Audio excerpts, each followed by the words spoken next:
Hi, Jeff Brindley here again with Retirement and Wealth Strategies, and we're going through video number 7 of Biblical Principles for Your Finances. And this is actually the last of the basics of investing. So last week we talked about being patient and being consistent with your investments, putting money away regularly and being patient and letting it grow.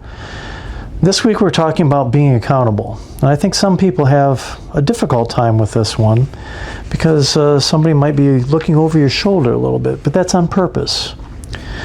So the idea here is to show your plan to a spouse or a trusted Christian friend and review it maybe on a quarterly basis to make sure that you're still on track with your plan and you're sticking to your plan. So any thoughts of taking steps outside of your strategy will be tempered a little bit by the realization that you will have to give an honest accounting to your friend or your spouse of, what's going on. Are you sticking to the plan? So again, some people will have a difficult time with that. You may ease into it a little bit, but having an accountability partner is a good thing. And if you're staying true to the plan, there really should be no issues there. And I think maybe a second opinion is always a good thing as well. So my question for you, and in this study guide, is what is your plan? You should be able to take these 7 tenets, the basics of investing, and build your plan. And in the study guide, we actually have people write down what their plan is. And you should, if you're watching these videos, you should be able to start filling out your plan as well.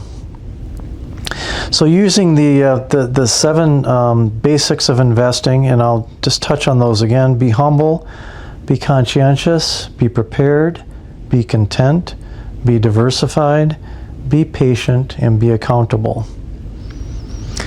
And in this document, as you develop this plan, the document can be a living document, so it can change over time. And maybe as your situation changes, maybe your kids are grown and out of the house, and so things change a little bit. But you should make sure that you're changing your plan for good reasons.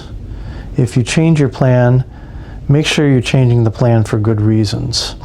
Those investors that fail generally fail because they are constantly changing their plan. They're constantly saying, well, I should be doing this instead of that and this instead of that, and they're not sticking to their plan. That's a general rule of thumb. So make your plan, stick to it. You can make changes over time, but you want to basically stick to your plan as you go through time. And again, investing can be a little bit boring because you're putting your money in, and over a longer period of time, you're earning more in your assets. But that's a great. It's again, we kind of come back to be humble. There's nothing new under the sun, right? That's a great way to build up assets over time. And then next week, we'll start the first of the scripture readings. I'll give you my take on those scripture readings, and then I'd love to hear what your thoughts are, because my thoughts are not the only thoughts. I simply give you my take on the scripture reading to kind of give you a starting point. What did you think of that scripture? How did that hit you?